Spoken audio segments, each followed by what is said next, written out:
Haleluya, selamat pagi Bapak Ibu Saudara sekalian. Selamat datang dan selamat bertemu kembali. Tuhan memberikan waktu bagi kita pagi ini. Mari kita pergunakan untuk sebaik-baiknya, untuk kemuliaan nama Tuhan. Kita akan mulai ibadah kita pagi ini.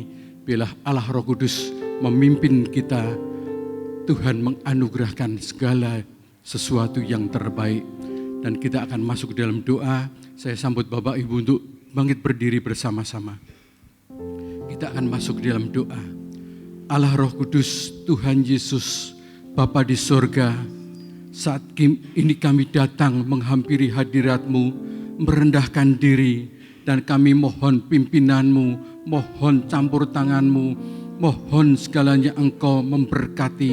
Kiranya Tuhan-Mu tolong, kami ingin memuji, menyembah-Mu, meninggikan nama-Mu, dan biarlah Engkau pagi ini disenangkan, dan melalui apa yang kami berikan, itulah yang terbaik bagi Engkau.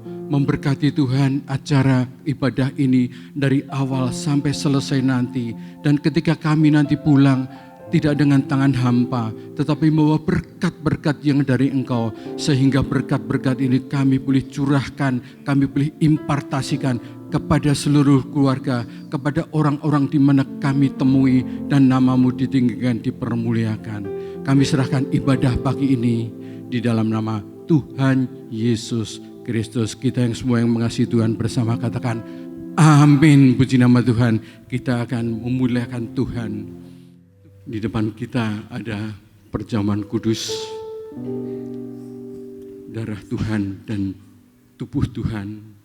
Bila itu selalu mengingatkan kita karya Tuhan yang dahsyat, yang mengubah sejarah umat manusia. Dan biarlah kita sungguh-sungguh merasakan bahwa kita sudah dipilih oleh Tuhan, kita sudah ditebus, kita sudah mendapat pengampunan oleh karena salib Tuhan. Dan biarlah kita berikan seluruh hidup kita kepada Tuhan. Haleluya, haleluya, haleluya. Ada tempat yang mulia, anugerah-Mu tercurah, Kau berikan hidup-Mu sebagai ganti dosa. Lebih dari yang kukira, lebih dari yang kukira, pengampunan yang kuterima, kasih Yesus yang abadi mengalir di. Saya sambut Bapak Ibu untuk bangkit berdiri sekali lagi. Oleh karena salib-Mu, seluruh hidupku milik-Mu Tuhan. Darah-Mu sucikanku, kuasa salib-Mu pulihkanku.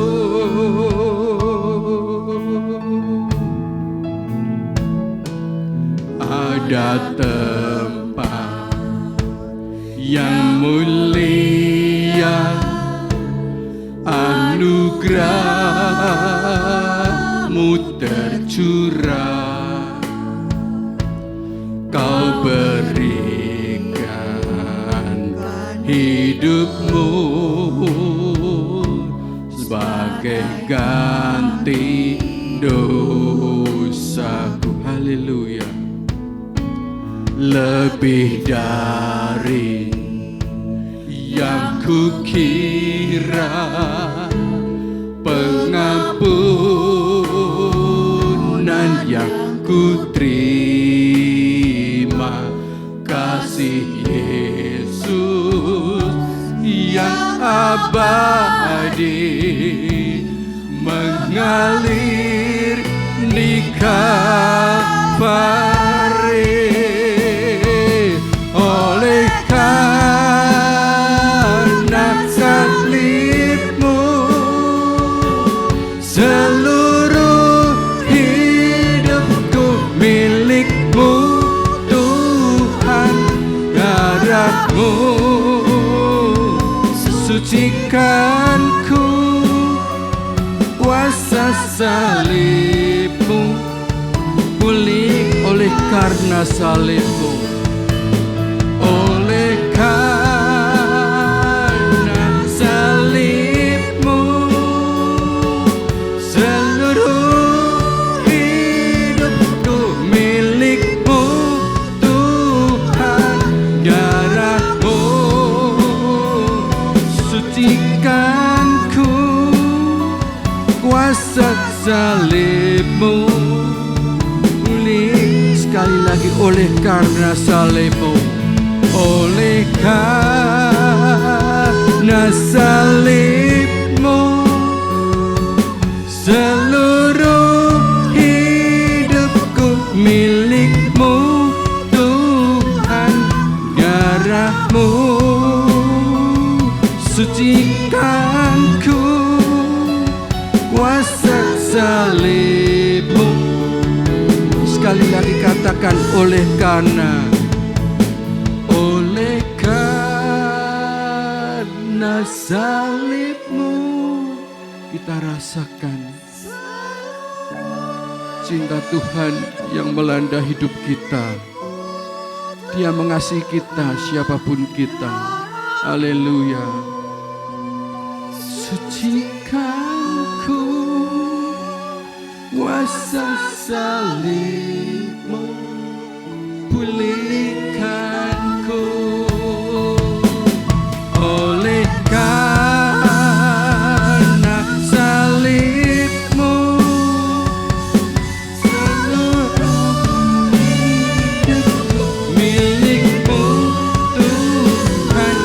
Darahmu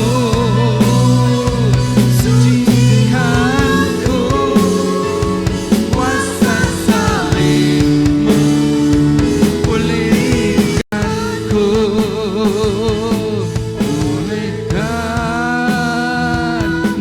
Salibmu, seluruh hidupku milikmu Tuhan. Darahmu sucikanku, kuasa salibmu pulihkanku.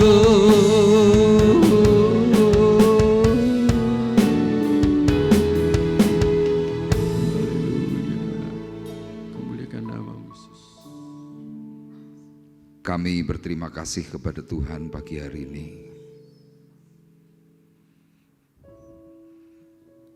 Karena keselamatan kekal yang Tuhan sudah berikan kepada kami, menjadikan kami semakin berharga, menjadikan kami semakin mulia di pemandangan Tuhan. Itulah sebabnya Tuhan, pagi hari ini kami bersama-sama mau memastikan hidup kami, mau memastikan diri kami bahwa yang paling utama dalam hati dan pikiran kami hanyalah Tuhan Yesus yang hidup. Tuhan penolong, Tuhan yang menyelamatkan.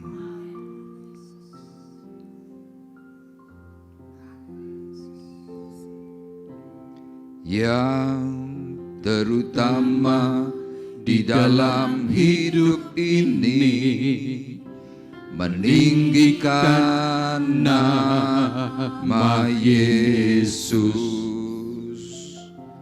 Yang terutama di dalam hidup ini, memuliakan namanya. Haleluya, haleluya.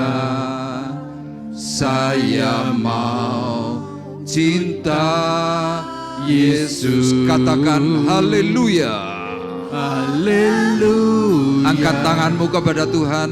Haleluya. Berikan penyembahan yang terbaik pagi hari ini. Saya mau Cinta Yesus. Haleluya. Haleluya. Haleluya. Saya mau cinta Yesus. Katakan haleluya. haleluya. Haleluya. Saya mau cinta Yesus. Yang terutama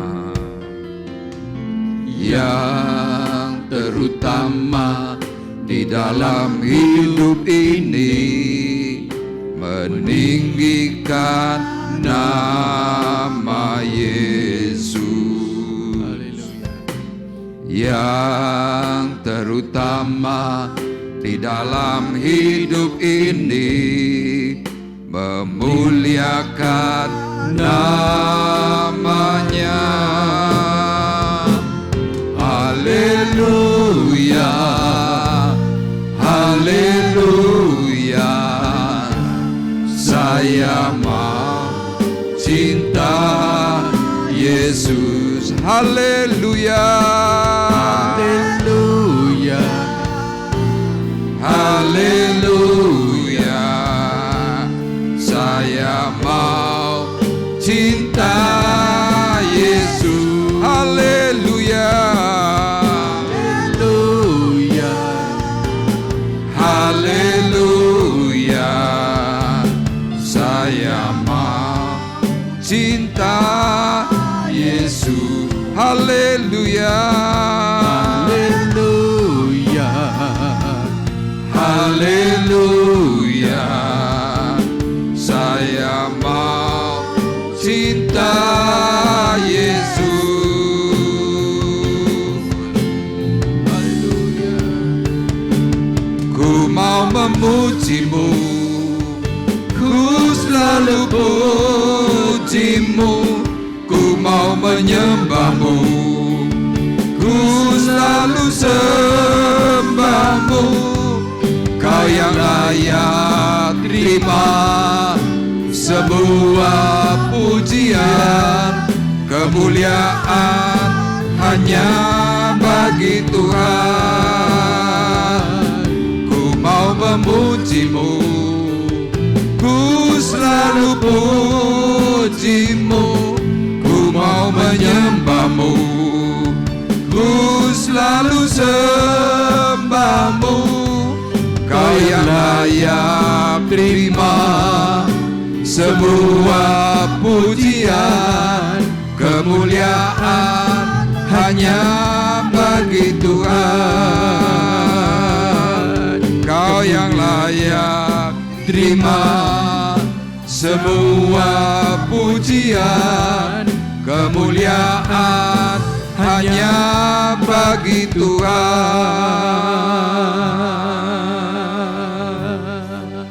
Terima kasih Tuhan. Inilah yang kami nyatakan. Kemuliaan hanya bagi Tuhan Yesus. Kemuliaan hanya bagi Raja di atas segala raja. Yang kami percayai, yang pasti memulihkan, yang pasti menyembuhkan, dan yang pasti memberikan kekuatan baru atas kami. Terima kasih Bapa di surga. Inilah pujian syukur yang kami persembahkan kepada Tuhan. Sekarang tiba saatnya Tuhan, sekarang mau kami duduk diam. Kami mau mendengar sabda-Mu. Berbicaralah secara khusus kepada kami semuanya. Sehingga kami Tuhan mau menyediakan waktu yang terbaik. Hidup kami dikhususkan bagi kemuliaan Tuhan. Terima kasih Tuhan dengan pertolongan Allah Roh Kudus yang memberkati, memampukan kami memperoleh hikmat. Kami percaya hari ini kami mengalami sesuatu yang baru. Terima kasih, kami siap untuk menyambut firman-Mu dengan ucapan syukur.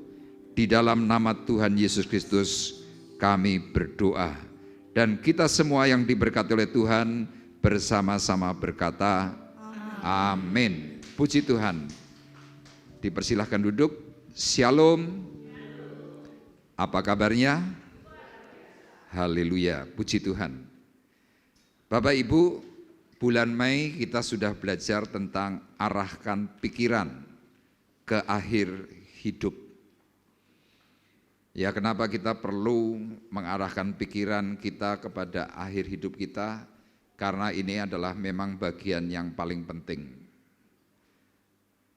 Ya, kita kemarin kehilangan saudara yang terkasih, Bapak Martono almarhum. Ya, waktunya Bapak Ibu bisa perhatikan sedemikian singkat. Tanggal 24 Mei beliau masih bersaksi di sini. Meskipun kakinya sakit, kakinya ada luka, tetapi dia menceritakan kebaikan Tuhan.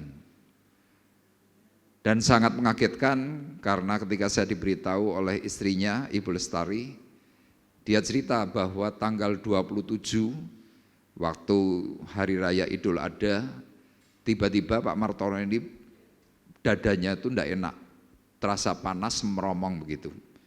Dan rasanya gerah. Nah, selama kurang lebih 4 hari, beliau itu tidak bisa tidur. Kenapa? Karena dada itu seperti terbakar. Saya langsung bilang kepada Ibu Lestari, istrinya, Bu, itu adalah salah satu tanda kena serangan jantung. Nah, Bu Lestari bersama anaknya berkata, waduh, saya nggak tahu, kami nggak tahu. Tapi sudah kami bawa ke puskesmas loh Pak. Terus di sana diapain Bu? Cuma diberi obat pereda rasa nyeri. Kelihatannya sesaat baik. Tetapi hari yang keempat kalau nggak salah itu hari Minggu, Pak Martono almarhum semakin nggak kuat. Akhirnya singkatnya dia harus masuk ke Rumah Sakit Umum Temanggung. Dan kemudian selama beberapa hari itu dia di rumah sakit, nafasnya tersengal-sengal, ya sesek sekali. Kemudian hari Rabu sore, tiba-tiba saya mendengar kabar kalau dia masuk ICU, jam 6 sore. Nah, detik itu juga Bapak Ibu, almarhum langsung kritis, langsung koma. Ya, saya datang ke sana sekitar jam 8:30 malam. Beliau sudah di ventilator, matanya terbuka, tapi sudah tidak sadar. Dan akhirnya berpulang. Nah, saya berkata kepada teman-teman, rekan-rekan, cepat banget. Ya, dalam hitungan nggak sampai seminggu. Padahal kalau kita tahu selama ini dia kelihatannya baik-baik, sehat-sehat. Ya, paling sakitnya cuma flu, batuk, itu pun nggak terlalu dirasa. Tapi tiba-tiba ketika dia sedang mengalami masa kritis, yang saya dengar dari perkataan dokter kepada istrinya, jantungnya itu bengkak, paru-parunya bengkak 2 kali lipat, levernya tidak berfungsi, gula darah naik, kemudian asam urat tinggi, ginjalnya tidak berfungsi baik. Inilah kehidupan kita, tidak ada yang tahu. Beliau hari ini sudah berpulang ke rumah Bapa di surga. Ya, saya berkata kepada keluarga kemarin, rumahnya sudah jadi. Inilah pentingnya tema bulan Mei, arahkan pikiran ke akhir hidup. Nah, hari ini bulan Juni Bapak Ibu, tema kita adalah hidup setelah memperoleh keselamatan. Ya, saya dan saudara hari ini sudah memperoleh keselamatan. Kenapa? Karena saya dan saudara adalah orang yang percaya di dalam Tuhan. Orang yang percaya di dalam Tuhan, Tuhan berkata, barang siapa percaya kepadaku, dia akan diselamatkan, dia akan masuk surga. Tetapi pertanyaannya, sesudah kita mengalami keselamatan, apa yang mau kita lakukan?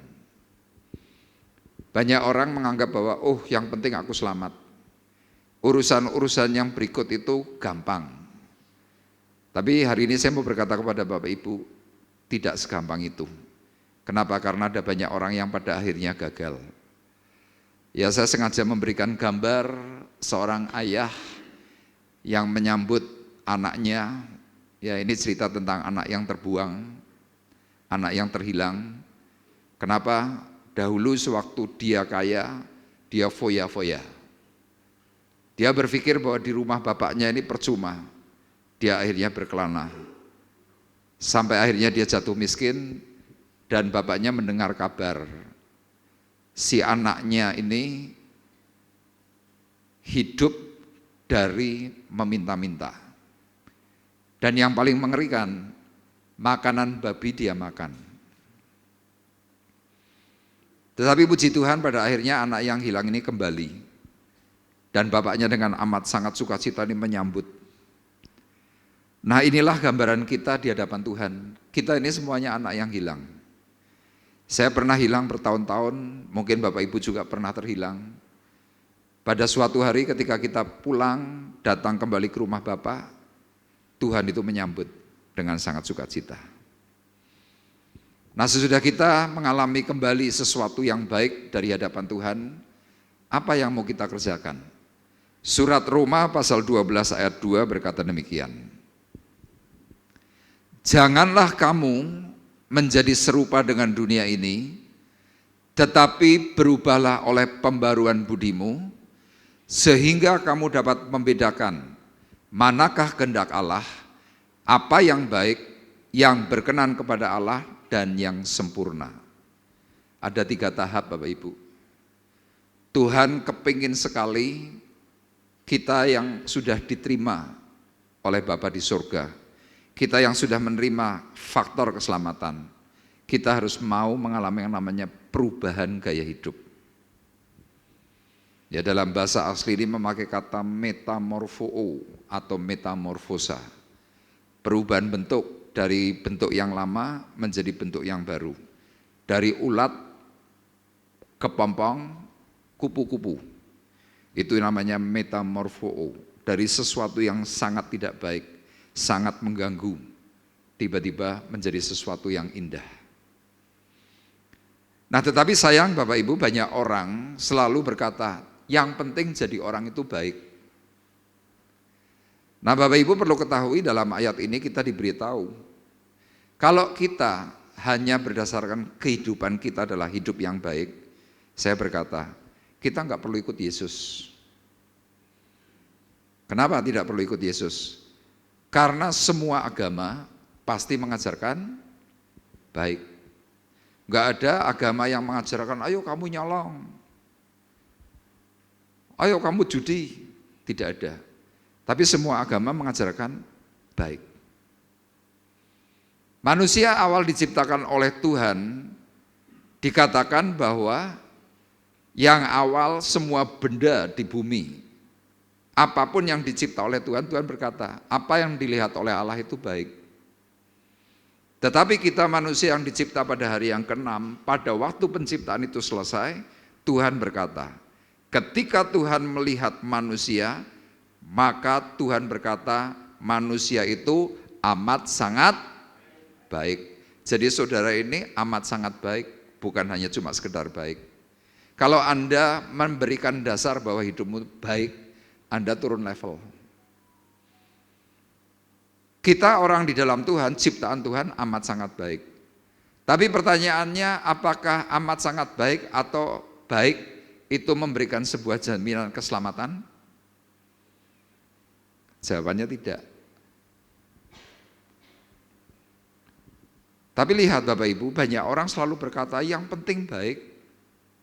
Asal ojo jiwit, engko ora dijiwit.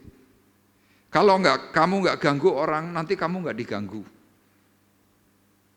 Saya bilang belum tentu.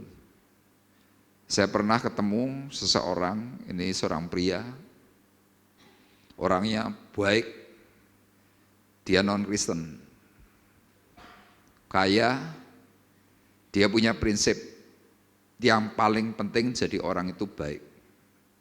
Kebaikannya ngapain aja? Dia nyumbang. Semua agama disumbang. Dia sukarela memberikan bantuan-bantuan. Prinsipnya dia selalu berkata baik. Suatu hari dia ketemu dengan saya, dia berkata, "Pak, kemarin saya baru saja ditipu orang." "Lo ditipu gimana?" "Saya dicek uangnya, sekian miliar." "Terus Bapak gimana?"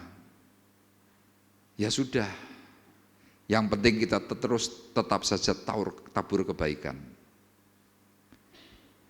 Dia soal harta nggak terlalu pusing, dia tetap saja melakukan kebaikan. Tetapi suatu hari, di tahun berikutnya dia ketemu saya lagi. Dia mulai cerita, "Pak, ternyata jadi orang baik itu percuma."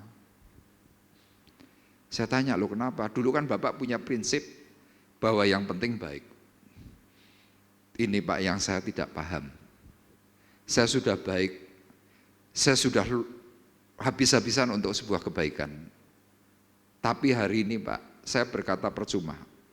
Saya penasaran, loh percumanya kenapa? "Hari ini saya enggak kuat."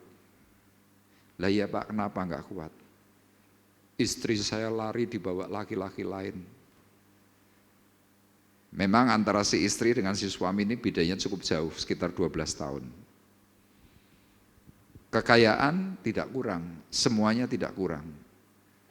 Tetapi hari itu mata pria ini mulai tercelik bahwa ternyata manusia hidup itu tidak hanya cukup menjadi baik. Nah, kalau kita mau melihat dari perkataan Rasul Paulus, baik itu adalah level paling rendah Bapak Ibu.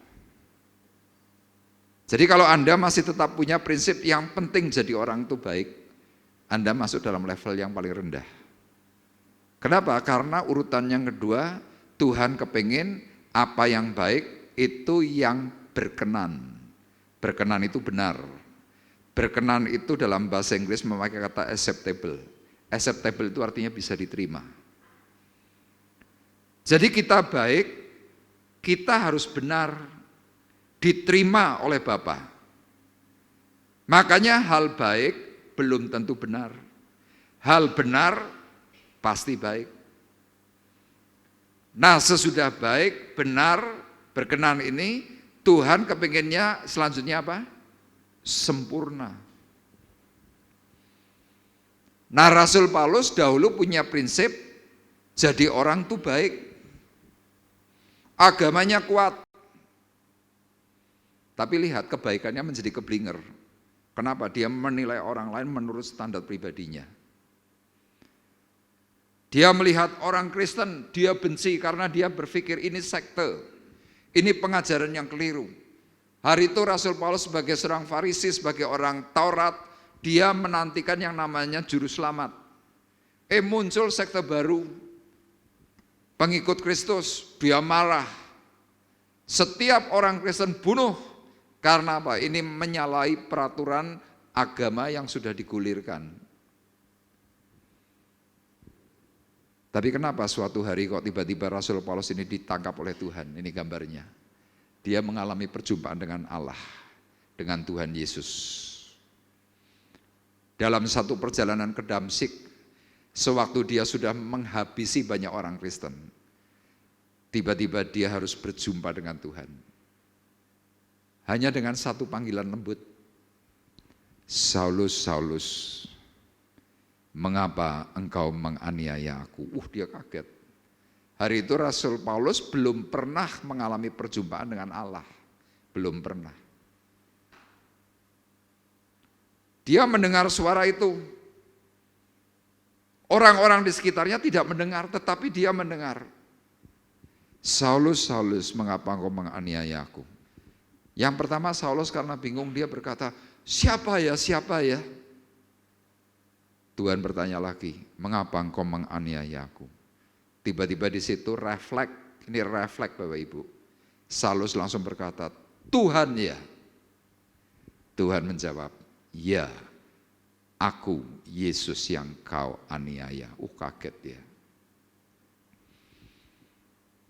Detik itu juga Rasul Paulus matanya buta. Kenapa buta? Secara tafsir dia melihat cahaya kemuliaan. Disitulah dia mulai memahami hakikat kehidupan. Jadi orang beragama belum tentu memahami hakikat hidup, belum tentu. Makanya lihat Bapak Ibu boleh cek, orang beragama itu bukan semakin baik. Kenapa? Semakin nganggo carpe diem. Jadi agama itu untuk apa? Untuk membentuk manusia punya aturan.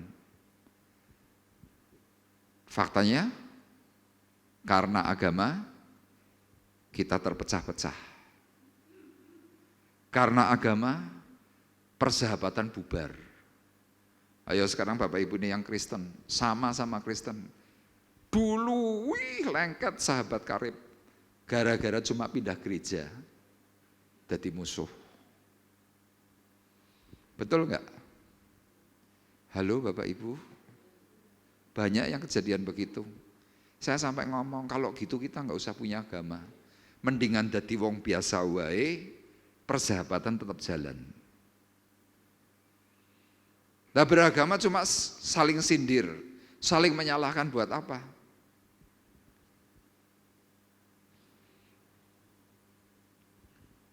Jadi kita harus memahami secara benar.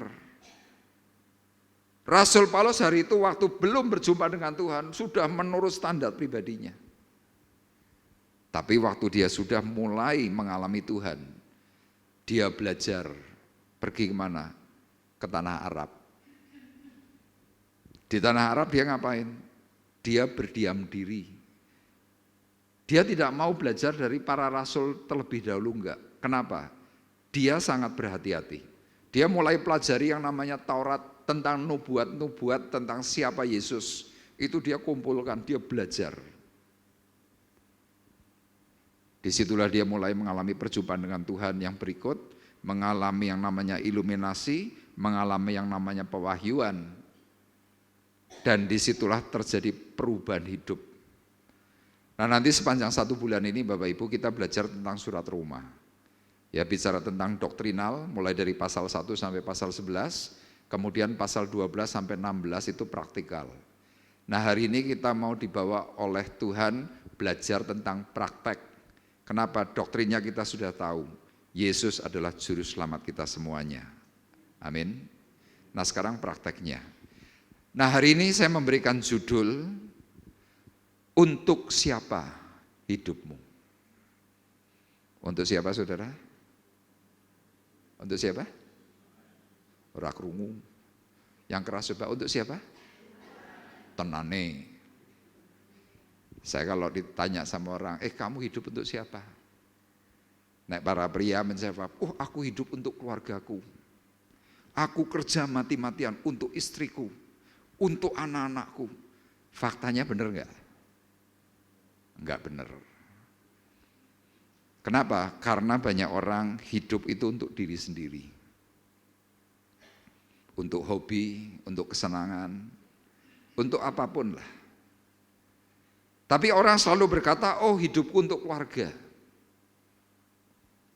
Banyak istri, banyak anak-anak mengeluh tentang suami, tidak puas. Kenapa? Hidupnya bukan untuk keluarga. Kemudian ada lagi yang berkata untuk pekerjaan. Orang Tionghoa ditanya coba, kamu hidup untuk makan, untuk apa? Siap. Jadi kalau saya memberi pertanyaan, hidup untuk makan atau makan untuk hidup?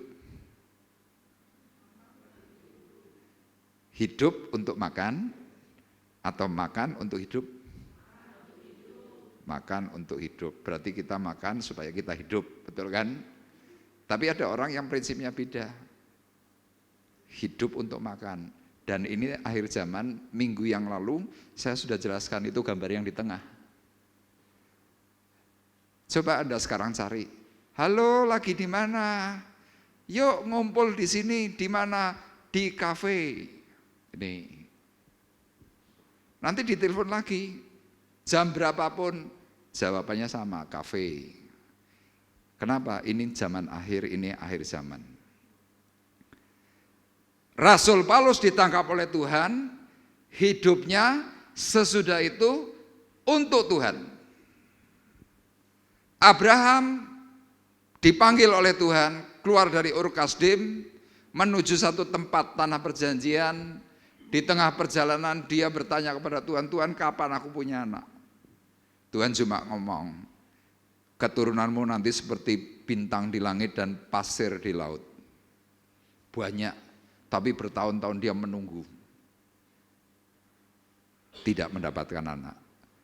Sampai pada akhirnya dia harus melanggar apa yang Tuhan tetapkan. Dan itu jadi masalah sampai hari ini. Tetapi bertahun-tahun kemudian lahirlah Ishak. Ketika Ishak lahir, dia masih seorang boy, masih seorang anak. Tiba-tiba Tuhan memberikan perintah, berikanlah anakmu yang tunggal satu-satunya sebagai persembahan. Wih, kaget dia. Tapi dia taat. Dia bawa Ishak ke atas gunung, dia bawa tali, dia mau persembahkan Ishak. Tetapi saat hampir ngek, malaikat Tuhan muncul. Dan hari itu Tuhan tahu untuk siapa hidupmu. Tuhan langsung memberikan predikat kepada Abraham, engkau bapak orang beriman. Rasul Paulus menuliskan dalam Roma 11 ayat 36. Yuk kita bersama-sama membaca satu ayat ini dengan keras. 2, 3. Sebab segala sesuatu adalah dari Dia dan oleh Dia dan kepada Dia. Bagi Dialah kemuliaan sampai selama-lamanya. Amin. Abraham mempersembahkan Ishak, di situ muncul malaikat. Pengertiannya bagaimana? Ketika Anda berani korban, Tuhan itu akan mengambil korbanmu dan kemudian Dia gantikan dengan yang lebih. Tapi lihat Bapak Ibu, kita punya konsep, katanya kita ini cinta Tuhan. Katanya kita selalu berkata, semuanya untuk Tuhan. Tapi mengapa seolah-olah hidup kita ini kok sepertinya bukan datang dari Tuhan?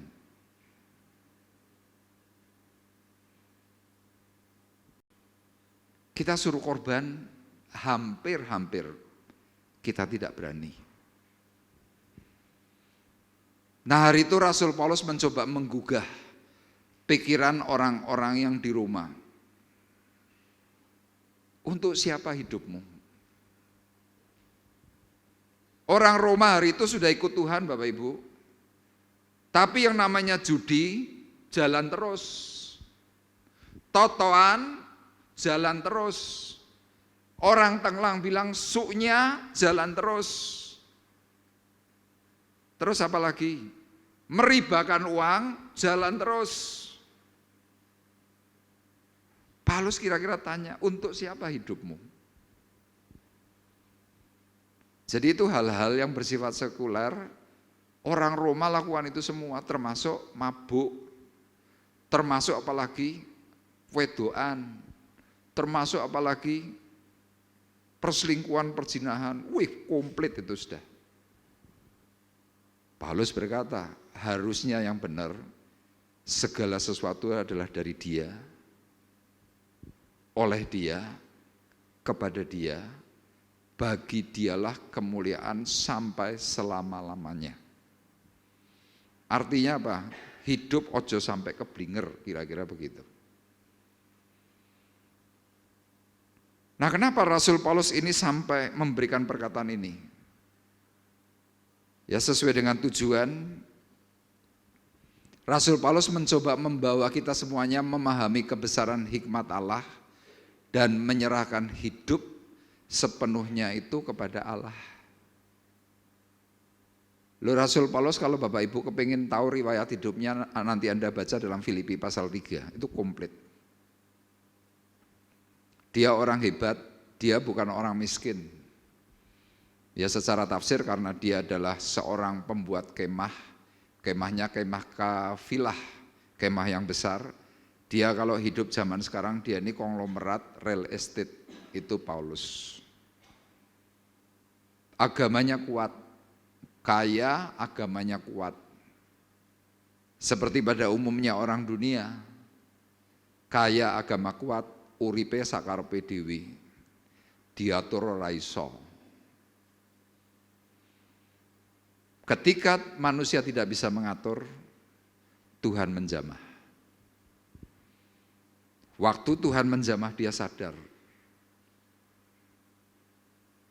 ternyata kehebatanku tidak ada artinya. Kemarin hari Rabu saya jelaskan kepada Bapak Ibu yang hadir di acara doa malam.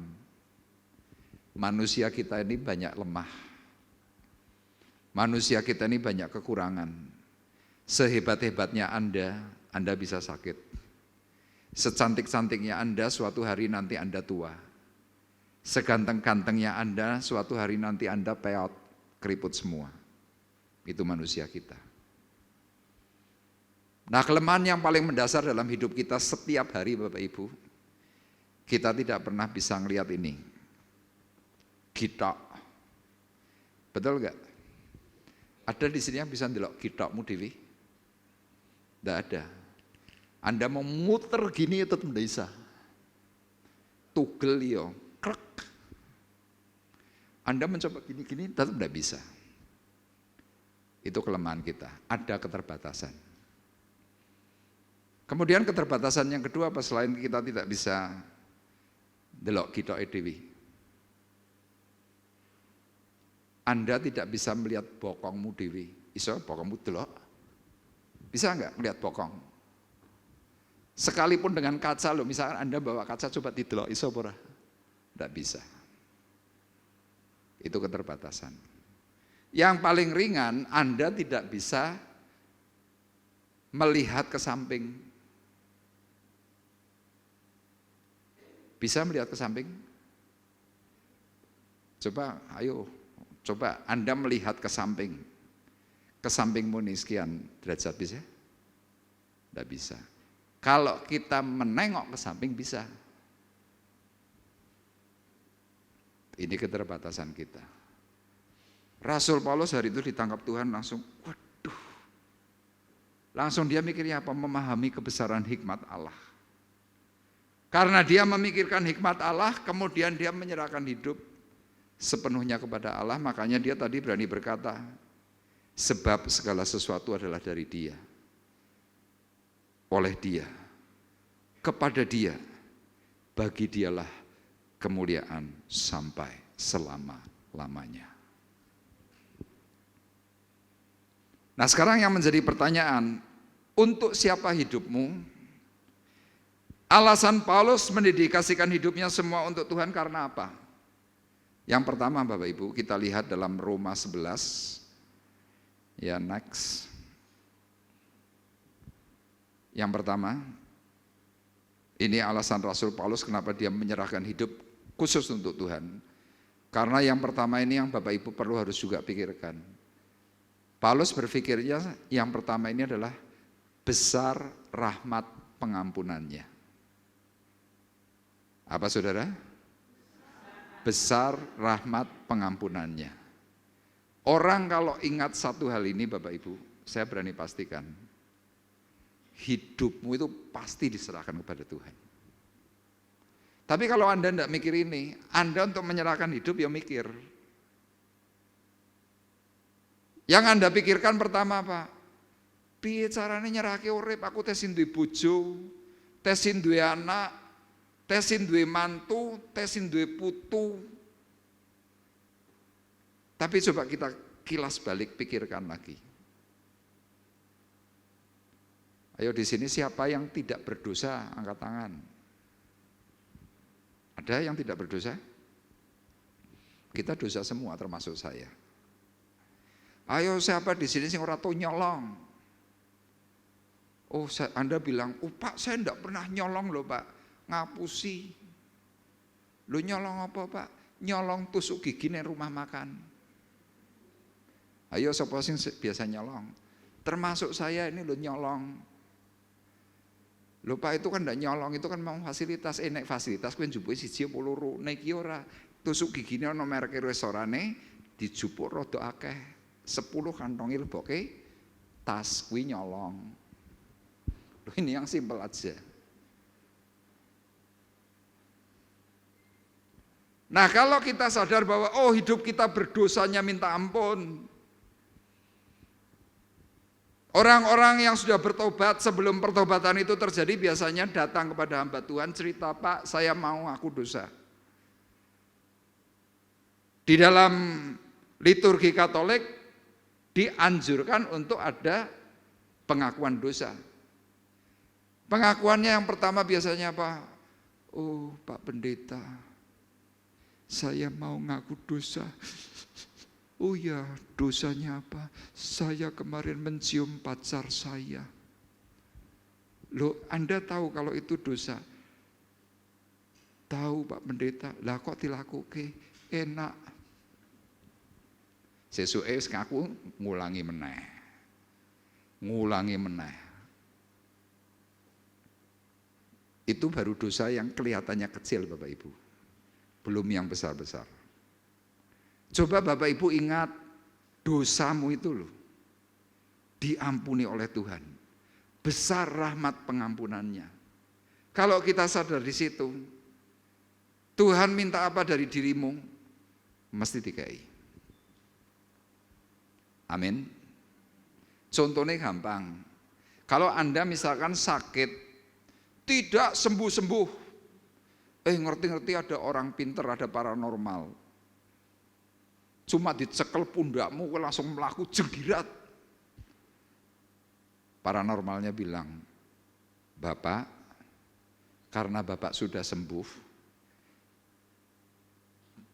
tempat kami butuh Innova.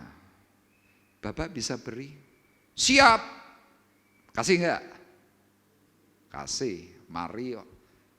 Loh, kalau nanti misalkan saya enggak sembuh terus gimana? Kalau saya enggak memberi terus saya gimana? Kowe loro meneh. Ayo milih, loro meneh apa kayak Innova? Halo Bapak Ibu, Shalom. Masih ada orang di sini? Coba ini dijawab. Kan kita memberi, karena apa? Sembuh. Nah, kita bukan hanya sembuh Bapak Ibu. Kita disediakan oleh Tuhan satu tempat yang amat sangat layak, namanya surga. Rasul Paulus ketika ditangkap oleh Tuhan, dia sadar, oh aku punya surga. Makanya dia tadi berkatanya, segala sesuatu dari dia, oleh dia, kemuliaan bagi dia selama-lamanya. Kenapa? Dapat surga. Anda dapat surga, amin. Kenapa kau rawani korban? Ayo tolong dijawab, kenapa? Oh Pak, maafkan saya, karena ternyata selama ini saya tidak tahu besar rahmat pengampunannya. Hari ini Anda saya beritahu. Nah, Rasul Paulus menuliskan dalam ayat 33 dan 34. Dibesarkan aja. Firman Tuhan berkata begini. Oh, alangkah dalamnya kekayaan, hikmat dan pengetahuan Allah. Sungguh tak terselidiki keputusan-keputusannya, dan sungguh tak terselami jalan-jalannya. Sebab siapakah yang mengetahui pikiran Tuhan, atau siapakah yang pernah menjadi penasehatnya? Rasul Paulus membayangkan sapa to sing nasihati Tuhan Yesus. Kok sampai Tuhan Yesus kuwi gelem ngampuni aku sing jahat. Kok Tuhan Yesus mau mengampuni Israel sing disebut bangsa bajingan. Anda berkata, pendetone kasar, mosok nang mimbar ngomongnya bangsa bajingan. Nah kalau begitu Anda buka Bilangan pasal 14. Saya hanya menyampaikan bocor tok. Kenapa di mimbar ini riskan? Ngomong sithik wae dadi keliru. Rasul Paulus itu bertanya, siapa penasihatnya Tuhan? Ya tidak ada. Makanya yang pertama ini kenapa Rasul Paulus itu sedemikian berani memberikan hidupnya. Dia berpikir, oh besar rahmat pengampunannya. Coba poin 1 tulisannya. Saya tuliskan begini Bapak Ibu. Paulus itu bingung. Sekaligus kagum ketika memikirkan perbuatan Allah terhadap Israel dan juga dirinya yang penuh dengan dosa, tetapi justru diberi pengampunan yang melimpah. Dia berkata tadi, sungguh tak terselidiki keputusannya dan sungguh tak terselami jalan-jalannya. Jadi kalau kita mencoba evaluasi, mencoba flashback hidup kita, Anda mencoba flashback mengevaluasi hidupmu, kalau saya bertanya kepada Bapak Ibu, pantas enggak Anda itu diangkat oleh Tuhan menjadi anak raja? Ayo pantas sepora.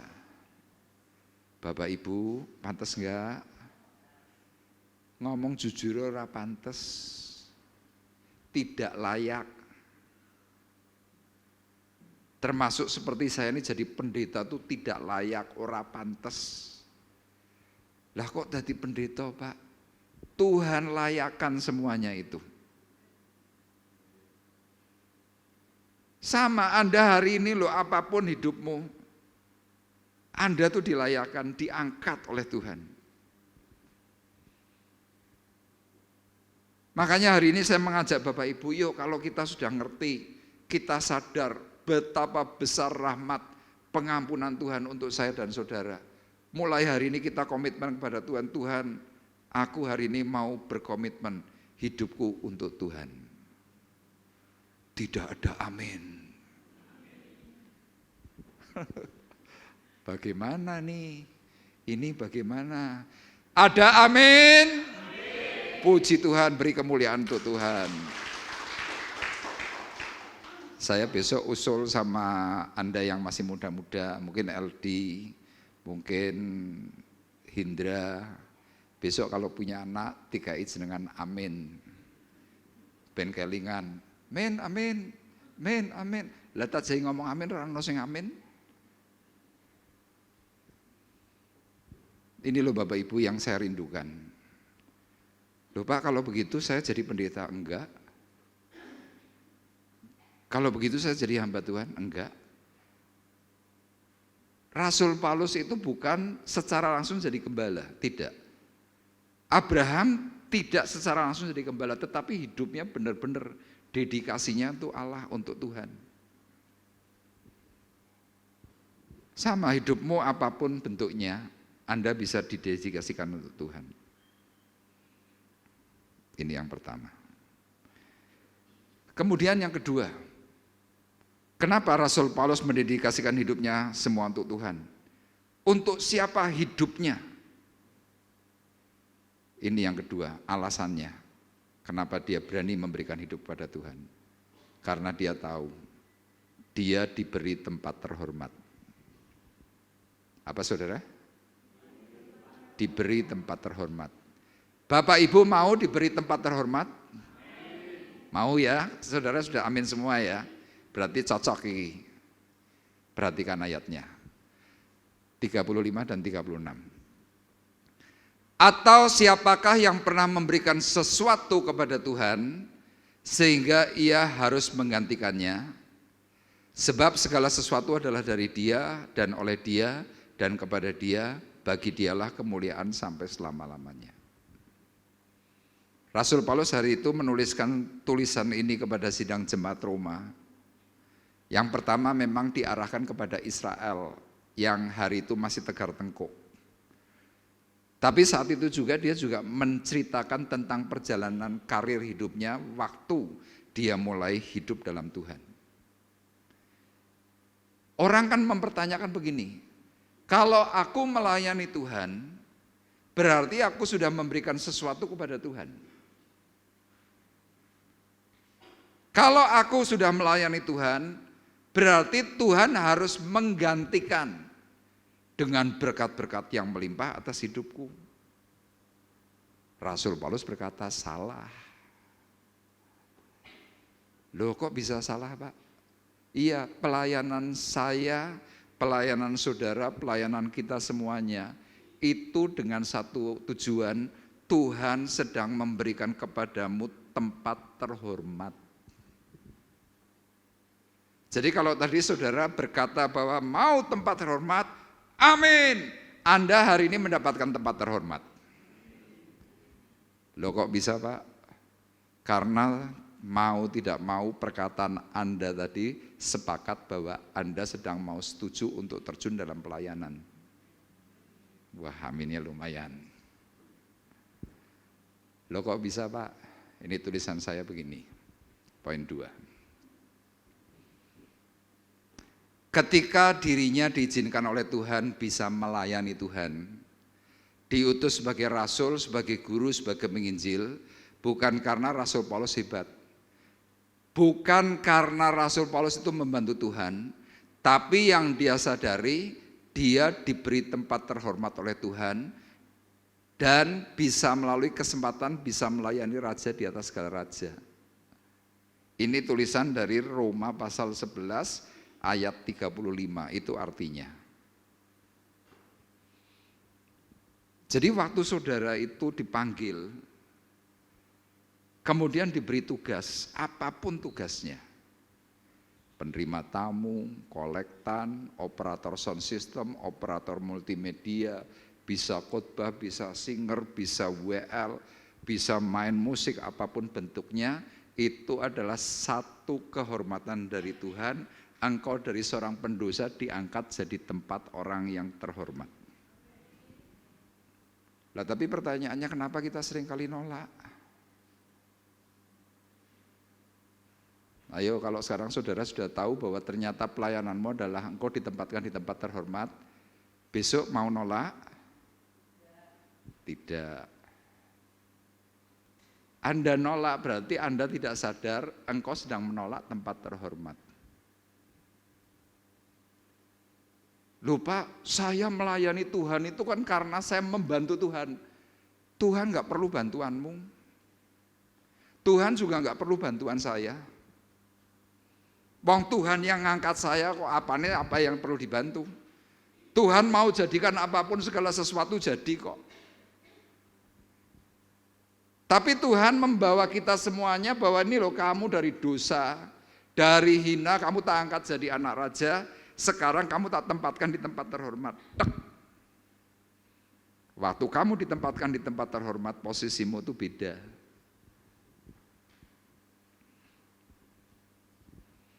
Makanya ada orang-orang tertentu berkata, wah jadi pendeta enak ya.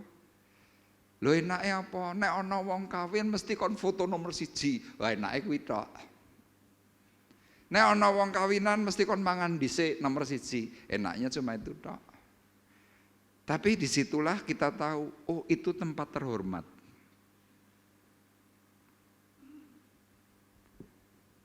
Rasul Paulus mengalami itu.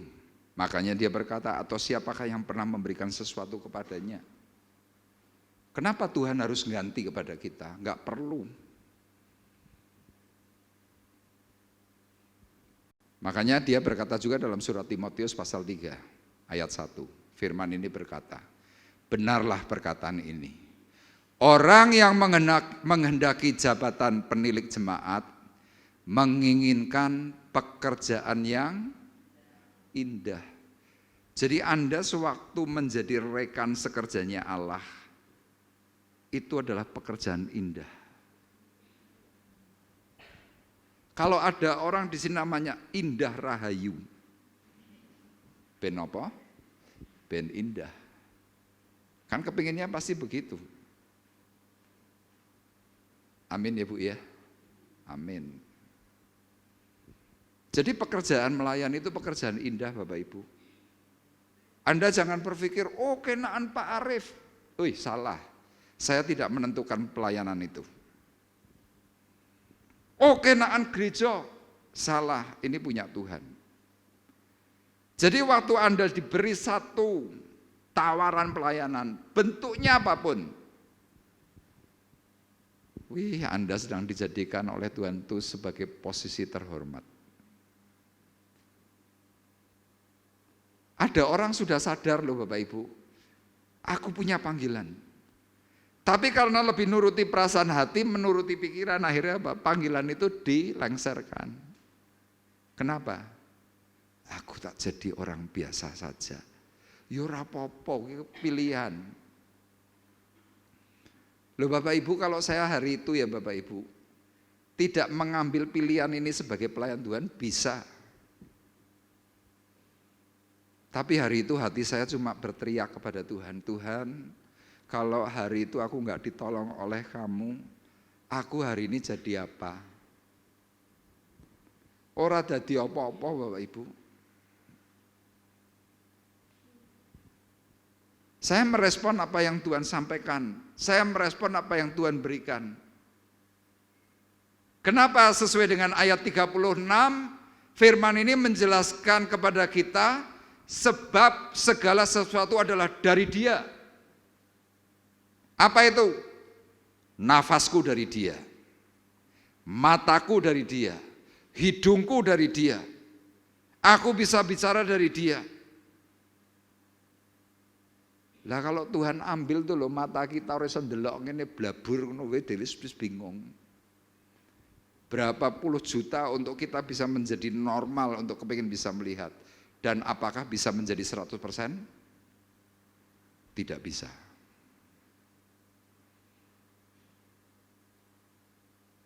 Kita kepingin nafas yang seger, kita bisa, wah, enak banget ki. Dari siapa? Dari Dia. Kita bisa makan enak, itu dari Dia. Maaf kata ini Bapak Ibu sing paling elek, dewi so ngentut, dut, itu dari Dia. Saudara mau ngomong, wah pendeta ini ngomong ndur mimbar kok saru. Bapak Ibu tak beritahu ya, orang tidak bisa kentut kalau sampai pergi ke dokter, wih puluhan juta belum tentu iso dut. Loh ini percaya nggak percaya? Anda kembung aja kan mulai bingung tuh saben dino kan mesti gini. Kepingin kentut nggak bisa. Loh ini yang simple. Saya bisa begini-begini nih oleh Dia. Ada orang yang keple, kepengen gini-gini cuma iso ngene-ngene tok. Gimana? Tapi yang repot Bapak Ibu, kalau kita masih bisa begini, kita masih bisa begini, kita masih bisa begini, Dewi moh. Tapi diwirane Dewi mulai gini-gini, Dewi mulai ngomong, hidupku untuk Tuhan, prat. Loh ini ngomong jujurnya aja. Kalau kita sudah di atas kursi roda, sudah setengah mati, kalau nareng-nareng ini ngomong hidupku untuk Tuhan. Hari ini saya mau berkata kepada Bapak Ibu, mumpung kita masih kuat, mumpung kita masih hebat, mumpung kita bisa melakukan apa saja, hidupku untuk Tuhan. Bagi Dialah kemuliaan sampai selama-lamanya, beri kemuliaan buat Tuhan. Itu harus seperti itu. Kita jangan mau nanti sampai lemah baru kita ngomong hidup buat Tuhan, telat. Loh saya berani ngomong begini kenapa saya banyak melayani orang-orang yang telat Bapak Ibu. Bo ayolah waktunya ini sudah semakin dekat. Apa yang kamu cari sudah ndak ada. Paling pol-pole gitu. Ayo kita yang di sini sudah 70 tahun. Tak kei sego piring, ana sego cumi, babat, iso, endok, terus apa meneh. Coba dimakan. Satu porsi entek pora. Paling pol dipangan seprapat, mungkin separuh, habis itu dibungkus, tak pangan ko sore, nek kelingan, akhirnya dibuat. Sudah hidup kita cuma segitu tok.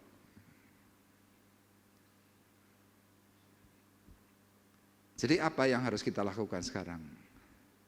Kita hari ini cuma butuh pekerjaan yang indah. Udah itu dok. Dan yang terakhir ketiga. Untuk siapa hidupmu? Nasihat Paulus saat dia sudah mendedikasikan hidupnya untuk Tuhan. Yang terakhir, ambillah kesempatan jadi mulia. Sudah itu anjurannya. Ambillah kesempatan jadi mulia. Sama saya hari ini sebagai hamba Tuhan cuma bicara kepada Bapak Ibu. Cuma ngomong kepada Bapak Ibu. Bapak Ibu, Anda yang kuat, Anda yang masih mampu, ambillah kesempatan hidupmu untuk jadi mulia. Yang setuju katakan amin. Anda tanya, Pak caranya piye? Caranya mulai hari ini Anda rajin melayani, Anda rajin doa, Anda rajin ibadah. Itu jadikan semuanya nomor 1. Anda sedang ambil kesempatan jadi mulia. Loh kok bisa begitu Pak? Roma 12 ayat 1. Rasul Paulus sesudah memberikan doktrin di pasal 12 ini dia berkata soal praktek. Perkataannya apa? Karena itu, saudara-saudara, demi kemurahan Allah, aku menasihatkan kamu supaya kamu mempersembahkan tubuhmu sebagai persembahan yang hidup, yang kudus, dan yang berkenan kepada Allah. Itu adalah ibadahmu yang sejati. Janganlah kamu menjadi serupa dengan dunia ini, tetapi berubahlah oleh pembaruan budimu, sehingga kamu dapat membedakan mana kehendak Allah, apa yang baik, yang berkenan kepada Allah, dan yang sempurna. Rasul Paulus berkata, karena itu, bukan karena masalah takut, bukan karena masalah terpaksa, tapi Rasul Paulus mengatakan karena itu dengan satu tujuan bahwa kita semuanya sudah mendapatkan yang namanya kemurahan Allah. Amin. Saya dan saudara sudah mendapatkan kemurahan Allah. Nasihatnya apa? Persembahkan tubuhmu.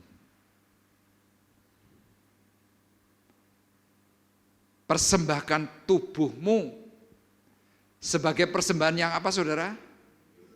Yang hidup. Ini bedanya kita ikut Tuhan dan bedanya kita dengan agama lain. Ikut Tuhan, persembahan kita kepada Tuhan itu hidup. Anda lagi hidup, dipersembahkan.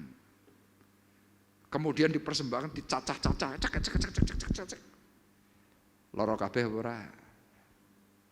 Halo, loro kabeh Bapak Ibu, makanya kita jadi orang Kristen pikirannya harus pikiran penderitaan. Pak, saya tidak setuju yang seperti itu. Kalau begitu sudah saatnya Anda harus pindah agama. Kenapa? Di sana persembahannya mati. Kita ikut Tuhan persembahan hidup, persembahan kudus. Persembahan kudus salah satunya Bapak Ibu, kita yang masih ngerokok, nek ora iso ngrokok rasane piye? Cangkeme kecut. Omong-omong tok gak ana rokoke, kecut. Lah kuwi mau. Kita yang kudus, yang hidup ini harus oh iya.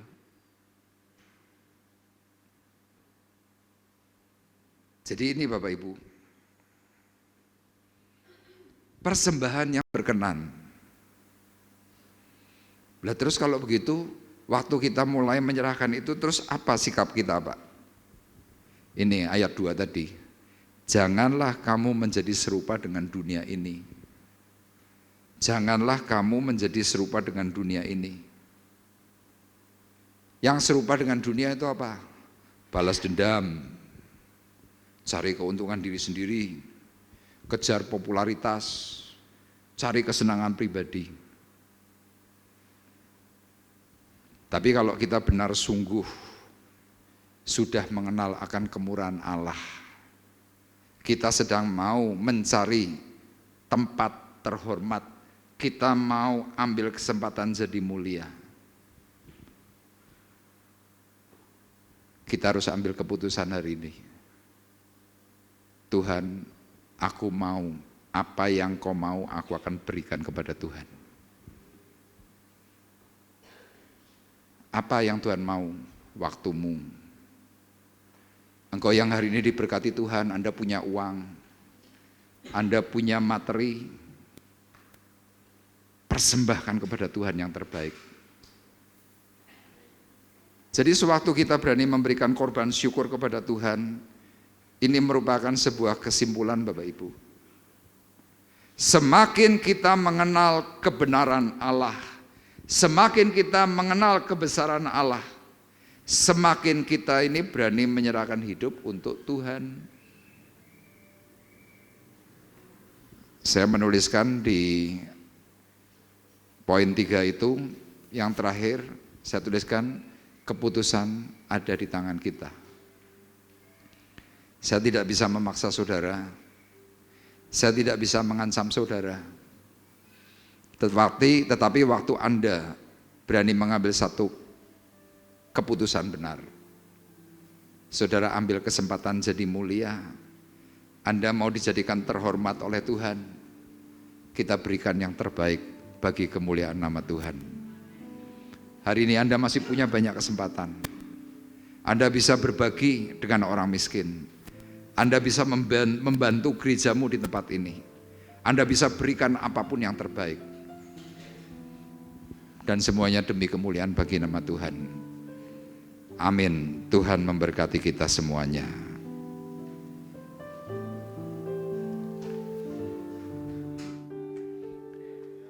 Yang terutama di dalam hidup ini, meninggikan nama Yesus. Yang terutama di dalam hidup ini, memuliakan namanya. Yang terutama di dalam hidup ini, meninggikan nama Yesus. Yang terutama di dalam hidup ini, memuliakan namanya. Haleluya, haleluya, saya mau cinta Yesus. Haleluya, haleluya, saya mau cinta Yesus. Haleluya, haleluya, saya mau cinta Yesus. Haleluya, haleluya, haleluya, saya mau cinta Yesus. Haleluya, haleluya, haleluya, saya mau cinta Yesus. Haleluya, haleluya, saya mau cinta Yesus.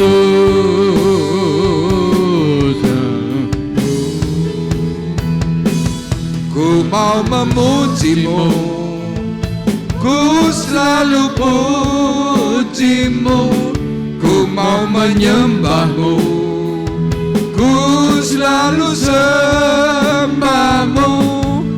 Kau yang layak terima semua pujian, kemuliaan hanya bagi Tuhan.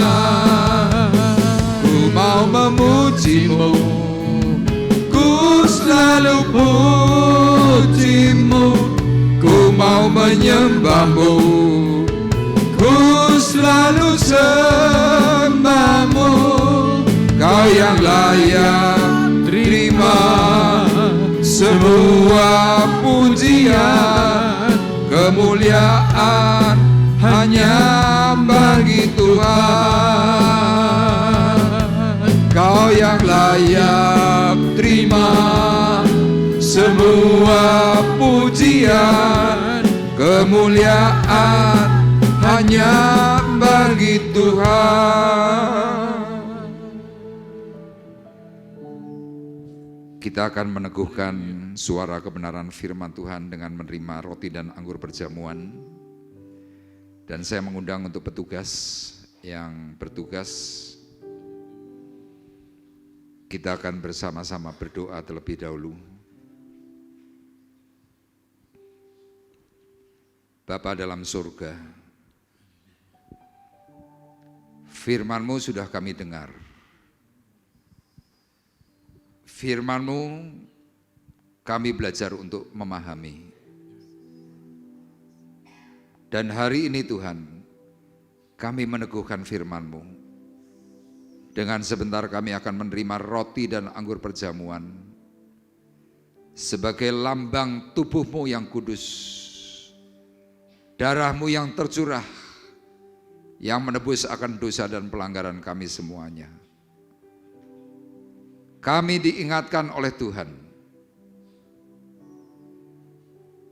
bahwa Tuhan sudah menolong, Tuhan sudah memberkati. Dan hari ini Tuhan, pengampunan-Mu kembali dicurahkan dari surga. Hamba-Mu berdoa Tuhan untuk roti dan anggur perjamuan, kuduskan, sucikan. Berdoa untuk petugas yang menjalankannya, impartasi yang terbaik bagi seluruh sidang jemaat Tuhan, dan memberkati akan sidang jemaat-Mu yang akan menerimanya. Yang sakit disembuhkan oleh Tuhan, yang mengalami kekurangan Tuhan beri berkat kelimpahan, yang perlu anugerah kasih dan pertolongan, kasih karunia Tuhan bekerja melimpah. Dan hari ini Tuhan kami menerimanya dengan ucapan syukur di dalam nama Tuhan Yesus Kristus. Haleluya. Amin.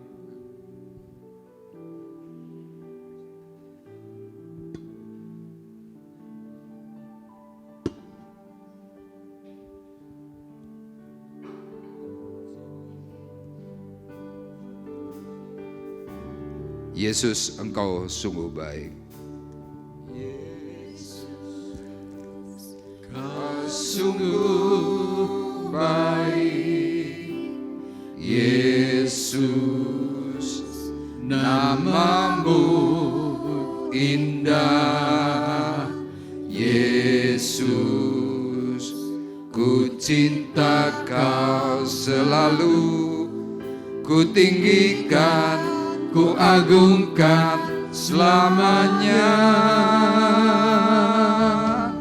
Yesus, Kau sungguh baik.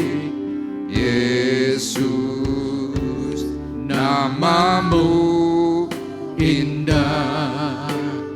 Yesus, ku cinta Kau selalu, ku tinggikan, ku agungkan selamanya. Ku mau memuji-Mu, ku selalu puji-Mu. Ku mau menyembah-Mu, ku selalu sembah-Mu. Kau yang layak terima semua pujian, kemuliaan hanya bagi Tuhan.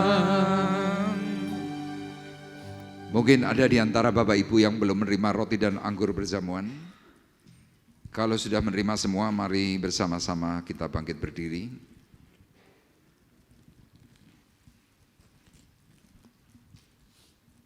Kita yang sudah memegang roti dan anggur,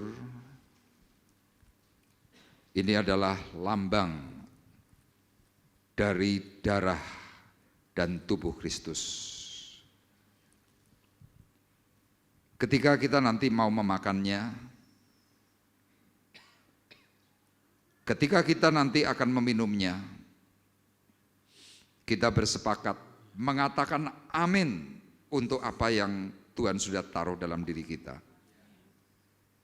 Sebab apa yang telah kuteruskan kepadamu telah aku terima dari Tuhan, yaitu bahwa Tuhan Yesus pada malam waktu ia diserahkan, ia mengambil roti, dan sesudah itu ia mengucap syukur atasnya, ia memecah-mecahkannya dan berkata, inilah tubuhku yang diserahkan bagi kamu. Perbuatlah ini menjadi peringatan akan aku. Demikian juga ia mengambil cawan, sesudah makan lalu ia berkata, cawan ini adalah cawan perjanjian baru yang dimeteraikan oleh darahku. Perbuatlah ini setiap kali kamu meminumnya, menjadi peringatan akan aku. Sidang jemaat Tuhan terkasih, marilah kita bersama-sama mengangkat roti lebih tinggi dari kepala kita masing-masing. Karena roti adalah satu, maka kita sekalipun banyak adalah satu tubuh. Karena kita semua mendapat bagian dalam roti yang satu itu. Bukankah roti yang kita pecah-pecahkan adalah persekutuan dengan tubuh Kristus? Amin. Dalam nama Tuhan Yesus Kristus kita makan bersama-sama. Haleluya. Dan mari kita bersama-sama angkat cawan berkat lebih tinggi dari kepala kita masing-masing. Bukankah cawan pengucapan syukur yang atasnya kita ucapkan syukur adalah persekutuan dengan darah Kristus? Amin. Dalam nama Tuhan Yesus Kristus kita minum bersama-sama.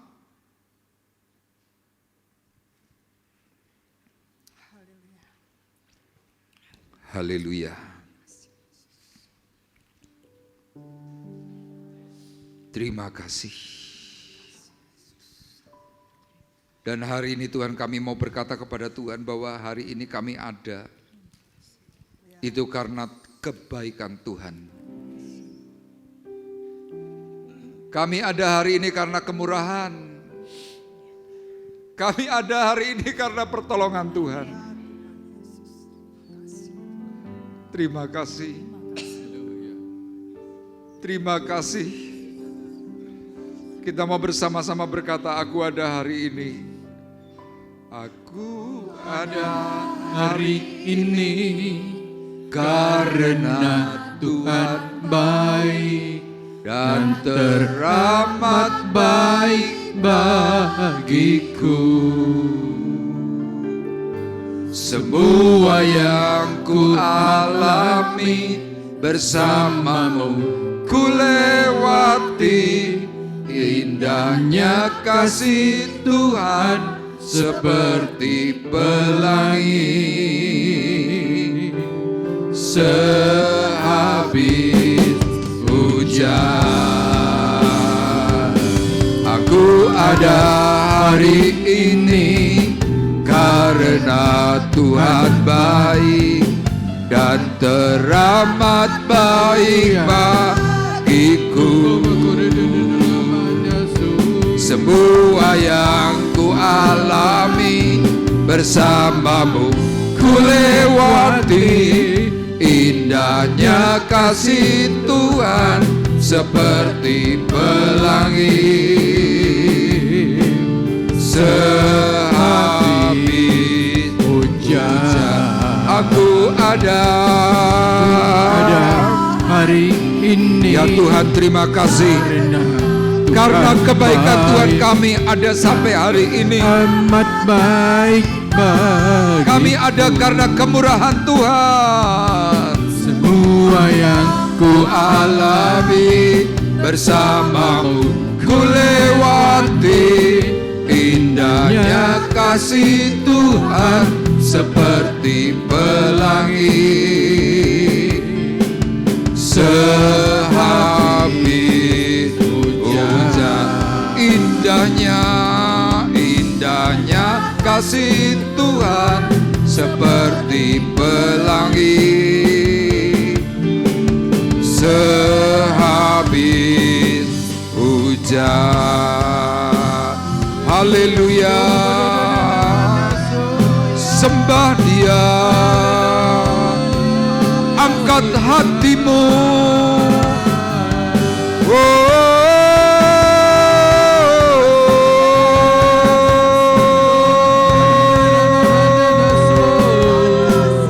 Haleluya. Inayala maraso.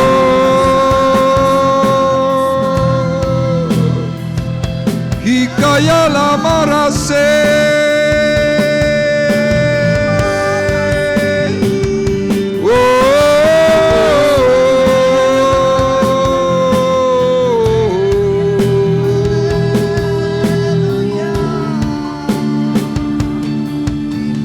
Haleluya.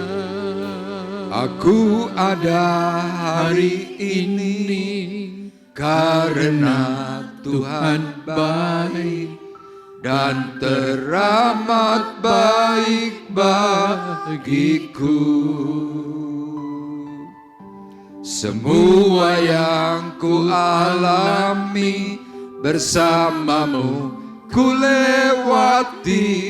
Indahnya kasih Tuhan seperti pelangi.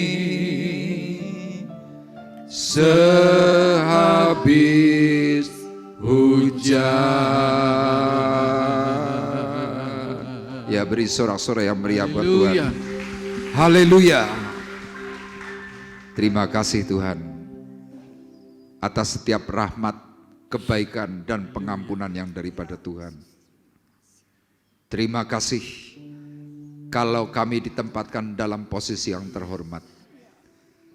Terima kasih kalau kami diajak oleh Tuhan mencari tempat yang mulia di hadapan Tuhan. Tanamkan terus Tuhan firman-Mu atas kami, dan kami boleh melakukannya dengan benar. Terima kasih Tuhan, tolong beri kemampuan kepada kami. Di dalam nama Tuhan Yesus Kristus kami sudah berdoa dan mengucapkan syukur kami. Kita semua yang diberkati oleh Tuhan bersama-sama berkata amin. Beri kemuliaan bagi nama Tuhan. Dipersilakan untuk duduk. Bapak Ibu, kita sebentar akan memberikan korban persembahan yang terbaik. Ya, di awal bulan ini kita akan memberikan korban persepuluhan, dan juga kita akan memberikan persembahan untuk pelunasan pembelian speaker JBL Eon. Ya, ada amplop yang sudah disediakan. Kiranya persembahan dari Bapak Ibu Saudara akan menjadikan Tuhan kita semakin mulia. Ya, kita akan kembali berdoa, nanti Ibu Ida akan berdoa untuk persembahan yang terbaik. Mari kita berdoa. Haleluya, terima kasih Saya Tuhan. serahkan kepada Bapak. Engkau sudah memberi kami firman-Mu yang begitu indah dalam kehidupan kami. Tuhan, sebentar kami kembali akan mempersembahkan apa yang ada pada kami. Tuhan, kiranya sucikan, kuduskan persembahan kami menjadi alat kelebaran-Mu di tempat ini Bapa. Kau juga memberkati imamat-Mu yang akan menjalankannya Tuhan. Kau memberkati kehidupannya dengan limpah yang daripada Engkau. Terima kasih Tuhan, kami mengucap syukur. Persembahan akan dijalankan dan masih semangat Bapak Ibu. Saya sambut untuk bangkit berdiri bersama-sama. Kita akan katakan, kula amung pracaya ora bakal cilaka, nanging uripku mulya selaminya. Atiku ayam tentrem, atiku rasa seneng, saben dina kula nggih gandul Gusti. Bersama-sama kita katakan haleluya.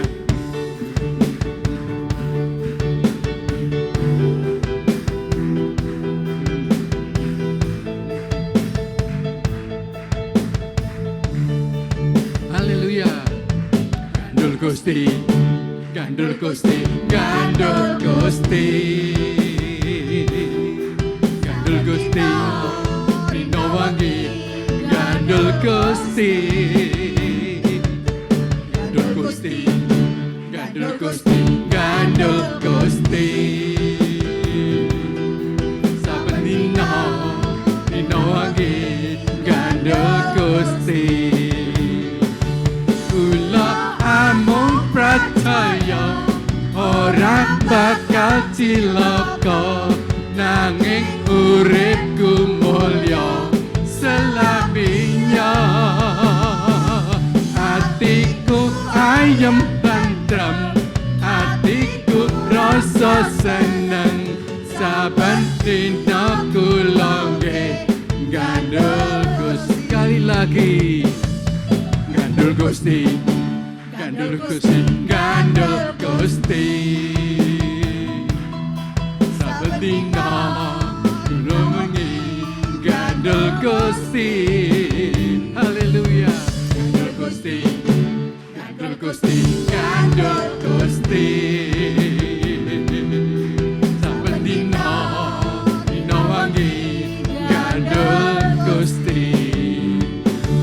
Kula amung percaya ora bakal cilaka, nanging uripku mulya selaminya.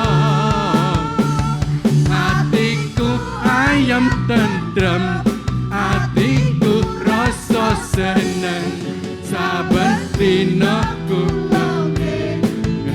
atiku rasa tentrem, atiku saya tentrem, atiku saya seneng, saben dina kula nggih gandul Gusti.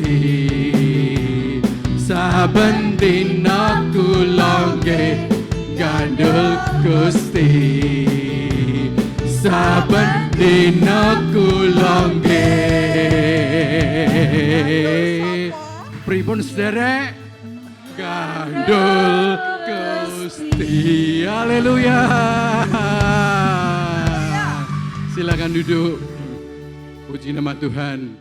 Baik, kita akan bersama-sama mengakhiri perjumpaan ibadah kita. Saya kembali mengundang Bapak Ibu untuk bangkit berdiri, kita akan berdoa. Bapa di sorga, Bapa dalam nama Yesus, kami hari ini sungguh mengucap syukur. Hari demi hari kasih Tuhan semakin bekerja melimpah. Pertolongan Tuhan yang ajaib melanda kami semuanya. Kami dicukupkan, kami diberkati, kami tidak kekurangan, dan kami tahu bahwa Tuhan yang menopang kami semuanya. Dan hari ini kami berkata terima kasih kepada Tuhan. Terima kasih juga Tuhan untuk saudara kami Aldian. Terima kasih Tuhan untuk saudara kami Arif Adibowo, saudara kami Handika, dan juga Nita. Mereka Engkau tambahkan usia. Doa kami kepada Tuhan supaya mereka panjang umur, diberi kesehatan, diberi kekuatan, diberi hari-hari yang baik, berhasil dalam segala perkara. Di dalam Tuhan Engkau menopang, Engkau memberikan kemampuan, kekuatan, bahkan keluarga mereka masing-masing juga diberkati oleh Tuhan.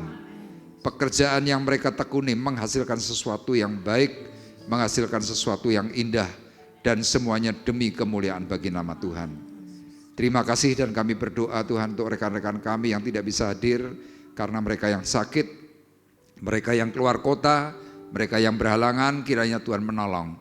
Berkati mereka satu persatu. Dan kalau ada di antara kami Tuhan yang sedang mengalami problem, Engkau juga akan menyelesaikan problem itu dengan cara yang ajaib.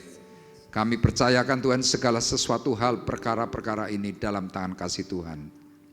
Dan tiba saatnya Tuhan sekarang kami mengangkat hati kami. Kami mengangkat tangan kami di hadapan Tuhan. Sidang jemaat Tuhan terkasih, marilah kita bersama-sama pulang dengan membawa berkat, membawa damai, membawa kasih karunia Tuhan Yesus Kristus. Di dalam persekutuan Roh Kudus, Tuhan memberkati engkau dan melindungi engkau.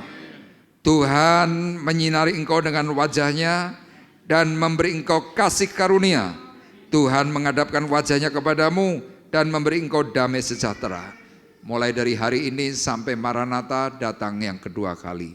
Dalam berkat nama Tuhan Yesus Kristus, kami berdoa dan mengucapkan syukur kami. Kita semua yang diberkati oleh Tuhan bersama-sama berkata, amin. Terima kasih Yesus. Terima kasih Yesus. Ku beri syukur hanya bagimu, ya Allahku, ya Tuhanku. Terima kasih Yesus. Terima kasih Yesus. Ku beri syukur hanya bagimu.